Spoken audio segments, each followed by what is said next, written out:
Hello दोस्तों, स्वागत है आपका मेरे YouTube channel maths with Harish पृष्ठ में।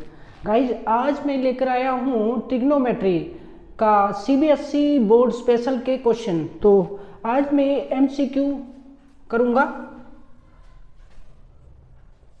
CBSE स्पेशल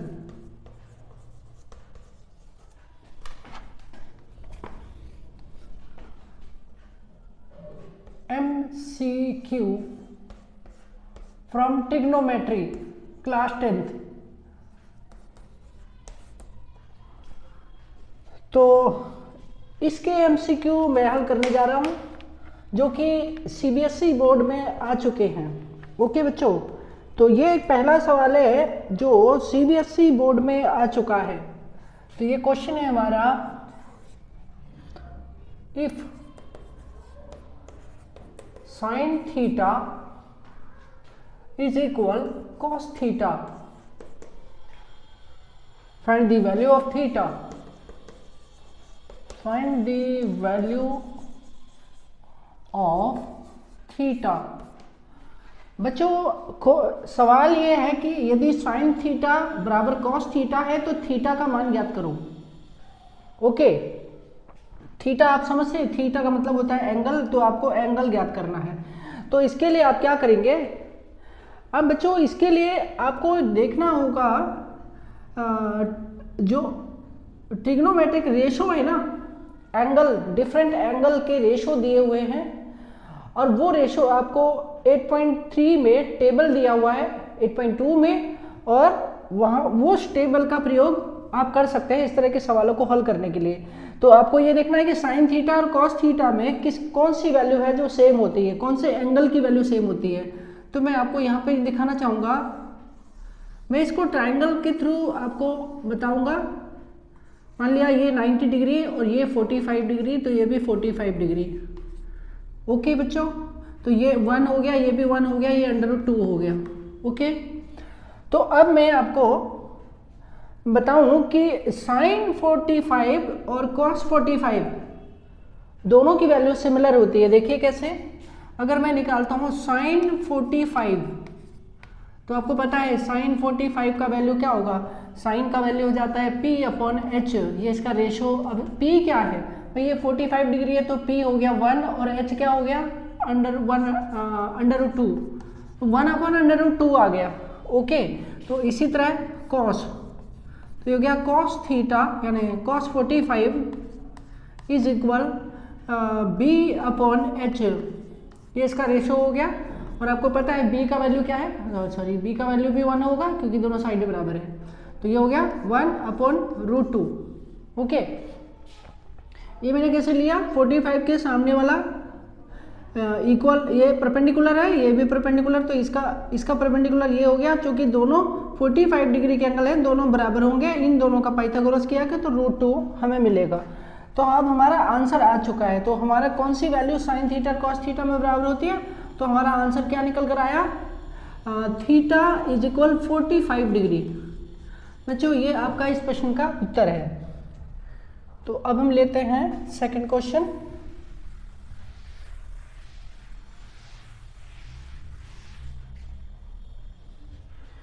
क्वेश्चन नंबर 2 में बोला है,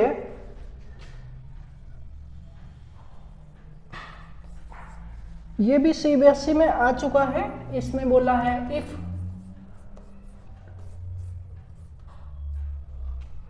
tan theta is equal 4/3, find the value of, find the value of sin theta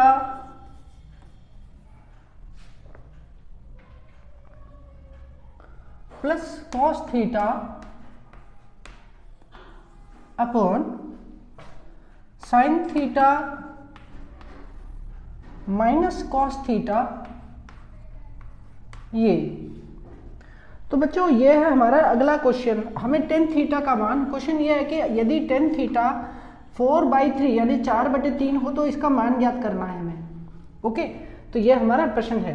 तो इस प्रश्न को हम कैसे हल करेंगे? तो इसके लिए हम क्या करेंगे कि इसमें हमें टेन थीटा दिया है, तो हम पाइथागोरस लगा के मान लिया ये हमारा ट्राइंगल है, ओके, 90 डिग्री और थीटा, अब इसको हमने थीटा मान लिया, ये हमारा थीटा हो गया। अगर ये थीटा है, थीटा का अपोजिट साइड परपेंडिकुलर, तो ये अगर हम इसको यहाँ पर आप देखिए टेन थीटा इज इक्वल 4/3 ये दिया है, तो इसको मैं टेन थीटा का रेशो यहाँ पर लिखूंगा, इसका रेशो होता है P/B, ओके। तो P का वैल्यू क्या आ गया 4, थीटा ये है परपेंडिकुलर, ये हो गया अपोजिट साइड, तो ये 4 हो गया, और ये इसका एडजेसेंट साइड हो गया, यानी कि बेस जो कि मैंने दिया 3। तो अब हम पाइथागोरस लगा के ये निकाल सकते हैं h, ओके। तो इसे सॉल्व करना है बाय पाइथागोरस। पाइथागोरस यदि मैं लगाता हूँ तो मैंने h स्क्वायर मुझे चाहिए, तो मैं इसको डायरेक्टली कर देता हूँ, h is equal under root b square p square plus b square, ये मैंने लगा दिया पाइथागोरस h निकालने के लिए, p square plus b square का होल अंडर रूट। अब इसमें वैल्यू पुट कर देता हूँ, और तो p का वैल्यू हमारे पास 4 है, 4 का स्क्वायर, और प्लस b का वैल्यू 3 का स्क्वायर, ओके। तो अब इसे सॉल्व करें तो क्या आता है, 4 4 जा 16 और प्लस में 9, ओके। इसको हमने सॉल्व किया तो हमारे पास क्या आया 16 9 25, और इसका स्क्वायर रूट निकाला तो आ गया 5। तो इसका मतलब h बराबर कितना आ गया बच्चों हमारे पास 5, ये हो गया। अब हम इसकी मदद से इसकी वैल्यू निकाल सकते हैं, ओके। तो अब मैं इसकी वैल्यू निकालता हूं,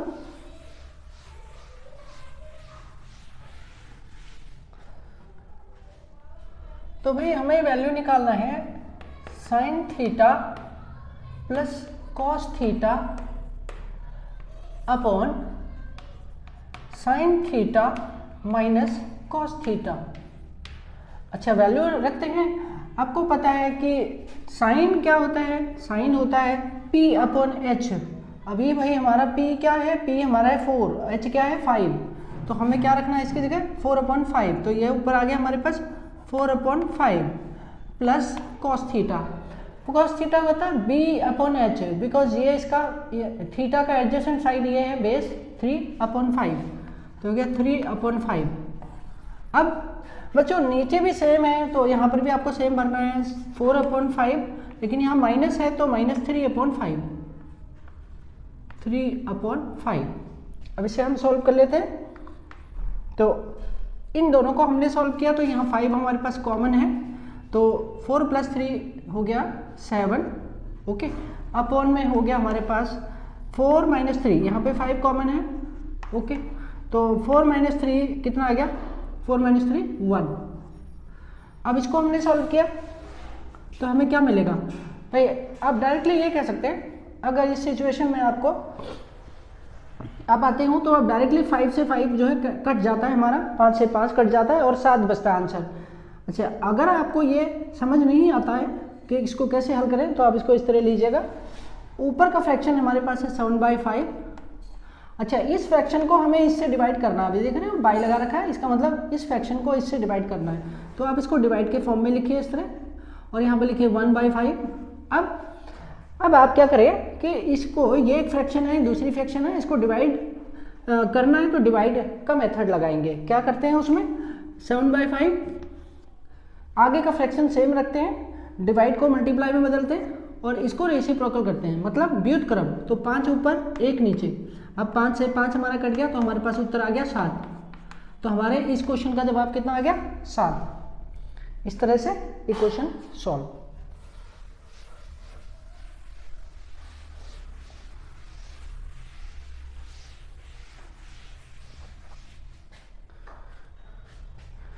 अब हम लेते हैं क्वेश्चन नंबर 3। जो क्वेश्चन नंबर 3 में बोला है, इफ, ये भी आया हुआ क्वेश्चन है बोर्ड एग्जाम में, if 3x is equal cosec theta and 3/x is equal cot theta. अगर ये है तो आपको मान ज्ञात करना है। Then find 3 bracket x square minus 1 upon x square a. बच्चों प्रश्न ये है, ध्यान से देखें, यदि 3x बराबर कॉसेक थीटा हो और 3/x बराबर कॉट थीटा हो तो इसका मान ज्ञात कीजिए। यह है हमारा प्रश्न। अब समझ गए होंगे। अब हम इसे कैसे सॉल्व करें। तो बच्चों इसके लिए आपको क्या करना होगा, आइडेंटिटी लेनी होगी कोसेक और कॉट की। ओके, कोसेक और कॉट की आइडेंटिटी। देखिए मैं यहाँ पर आइडेंटिटी आपको बताना चाहूँगा। जो आइडेंटिटी हम यूज करते हैं वो होती है cosec square theta, okay, minus cot square theta is equal 1। अच्छा अगर ये है तो अब आप ध्यान से देखिए, यहाँ पर क्या दिया है कि कोसेक थीटा का वैल्यू 3x दिया है और यहाँ पर ध्यान से देखिए, यहाँ कॉट थीटा का वैल्यू 3/x दिया है। तो बच्चों अब आपको क्या करना है, सब्स्टिट्यूट करना है, इसे सब्स्टिट्यूटिंग करना है। तो हम यहाँ लिख सकते हैं बाय सब्स्टिट्यूटिंग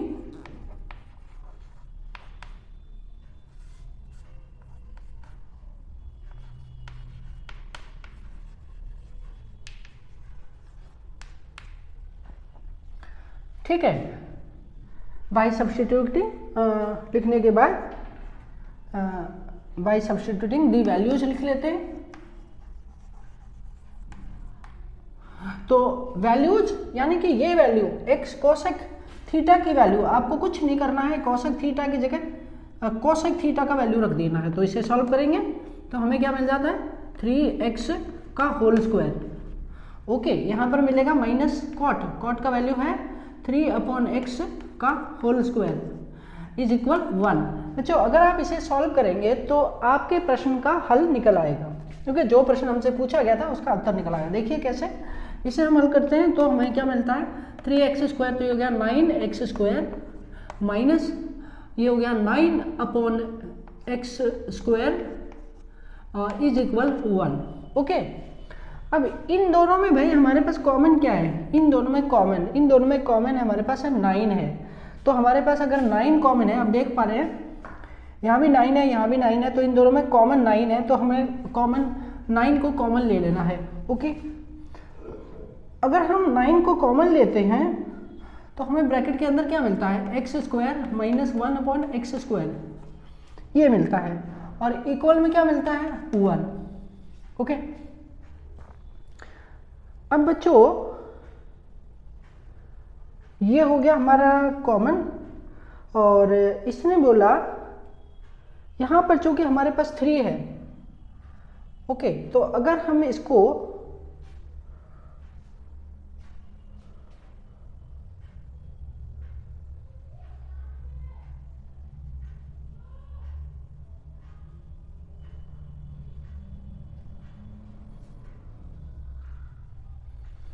हम फैक्टराइज करते हैं बच्चों, 9 को फैक्टराइज करते हैं 3 × 3 इज इक्वल एक्स स्क्वायर हो 3 × 3 bracket x square minus 1/x square is equal 1। अच्छा अब ये 3 × 3 है, तो इसका मतलब अगर इस 3 को हम इधर ले आए तो हमें आंसर मिल जाता है। देखिए कैसे, यहाँ तक आई होप आपको समझ आ गया होगा। अब देखिए आगे, अब अगर ये आ रहा है इसके फैक्टर कर लिए मैंने, तो 3 × 3 हो गया। इस 3 को अगर मैं इधर ले आता हूँ तो ये अपॉन में 3 हो जाता है। तो हमारे पास यहाँ बचता है 3x square minus 1/x square is equal, ये 3 इधर चला जाएगा और बाय में 1/3।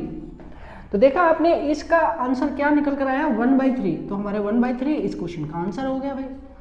तो इस तरह से ये क्वेश्चन आपका सॉल्व।